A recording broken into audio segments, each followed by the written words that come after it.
Walking is an ancestral pattern of human development. Most of the children can walk at their own at the age of 12 months to 18 months. Then they can walk, they can stand at their own, and it's a normal pattern of human development. So all the babies can walk at the age of 18 months, it's normal.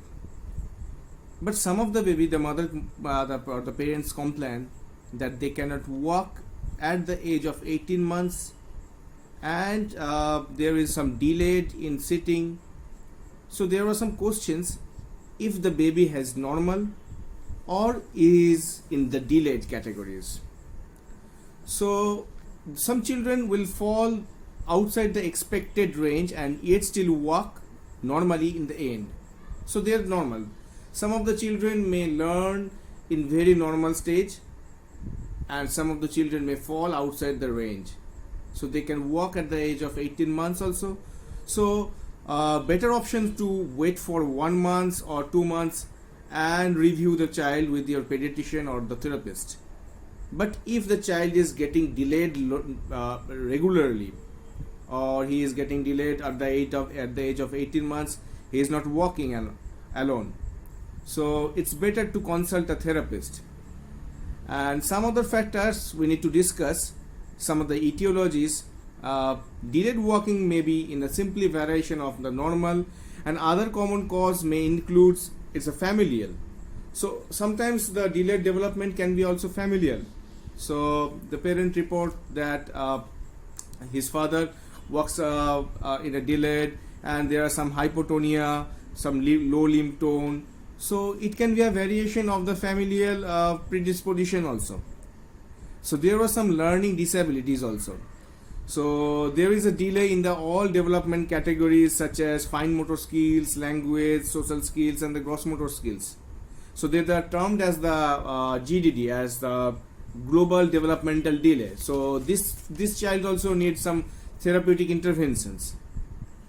There can be abnormal muscle tone or the power. It could be hypertonia, say for example for cerebral palsy, muscular problems, CNS and congenital abnormalities.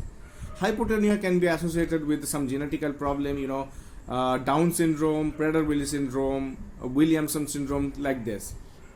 Some environmental factors, either by affecting brain development or directly causing can delay in walking also, such as maternal antenatal infection and toxins, infections like meningitis, cytomegalovirus, rubella virus, some head injuries, some orthopedical problem, other factors like intrauterine growth retardations, preterm low birth weight, malnutrition, and parental distress.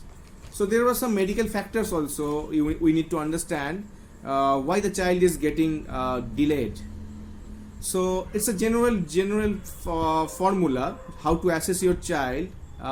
This questions arises, and this needs to be clear. Is there any true delay or variation of normal? So sometimes it's a delayed, sometimes you can find the delayed only in the motor categories. So you have to find it's only in the motor categories or in the broader way. Are there any abnormal neurological findings other than the motor development? If there are any kind of motor, any kind of neurological problems such as convulsions, such as episodes of behavioral disorders. So this needs to be understood. Is there any other neurological considerations there? So are there any causative factors?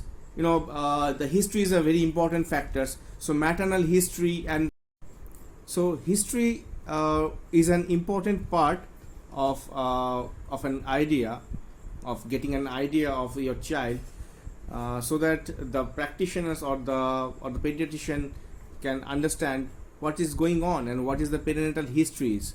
So is there any familial history is there? We need to ask the parent when your father or grandfather walk. Sometimes it's very difficult to identify, to get the information of when your father and grandfathers walk.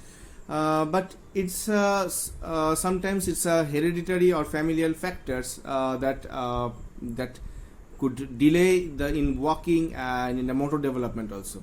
But some serious histories, serious perinatal histories can cause delay in walking, such as some problem in the pregnancy, sometimes delayed cry, sometimes preterm birth or low birth weight babies, or having severe jaundice babies may leads to delayed in their walking and anti-gravity control also.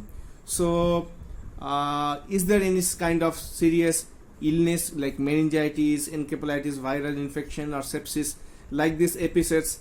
Is there any kind of medical conditions or the underlying problem is there, or underlying causative factors or risk factors is there which can cause delay in the walking?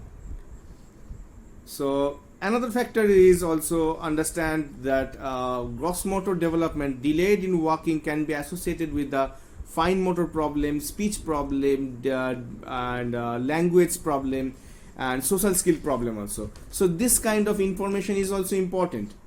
So in observations, we have to look for the child. Does the baby looks normal, or any kind of dysmorphic, or any kind of hereditary genetical dysmorphic features are there, like Down syndromes.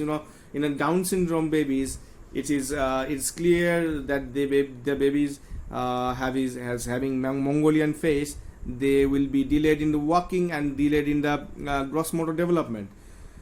So we need to identify, does the child look well cared, and if there is good mother and child interactions, or that the child is having a good alert and attention also. So sometimes in case of having the child of having problem of some behavioral disorders, some issues in the praxis, so they can walk in delay. So posture is an important factor. So we have to look the child in a resting posture. We have to look for the head, arm, and trunk. We have to look the pelvis, hip, knee, and ankle. They are in a symmetry. They are in a proper positions or not. Sometimes low tone babies, they use the end range of motions, and sometimes the high tone babies, they use the mid range of motion. So we can identify the tone by observations also. So we have to look for the postures, that if it is symmetrical, it is well organized, it's coordinated, and the pattern of the movement, it is well maintained and well cared of. So tone is also an important factor. So tone can be accessed only when being passively moved. It's a feeling of therapist. So when a therapist, when a pediatrician moves a child, he or she can understand what is the tone. So tone is a normal features, normal tone. It can be identified by the therapist. But even if it's a altered, it's a low tone, it's a high tone, or if it is tendon jerk, reflexes, babinces, they're not in a normal range. So these babies can be treated accordingly. We have to look for the weight bearing postures. Try to get the child in a standing positions if the child can stand. So put the child in a standing positions, and we have to look for the child. How does the child is bearing weight? If he or she is flopping down or not. If he can stand with a support or independently. How does the child get into the upright positions from the sitting or the kneeling? So this could be important factors, that how the child moves on and how the child is standing. It's very important factors. So as a parent, you have to hold the child in a standing, facing towards your face, and encourage him or her to walk a few steps to you, and observe hip, pelvis, knees, and lower limb postures. So observe for the symmetry, observe for the pelvic lurching or the hiking, or he is using the end range of movement or not. So this kind of features can be identified by the therapist, but you, the people of the parents, can identify if any asymmetries is there, or if he or she is in a low tone. So this could be reported to the practitioners or the general therapist. So we need to come to conclusion. which children are at the risk. So if there are some we need to discuss the what is the child developmental milestones. Every child achieve their milestones at their specific age. So it's normal of having a head control in a 6 months. If the child's head control is poor, or there is a floppiness in the 6 months, this could be these children could be at the risk. If the child is unable to sit unsupported at the 9 months, so in every child, in normal child, the sitting can be achieved unaided at the age of 9 months. Every child can sit at the age of 9 months unaided.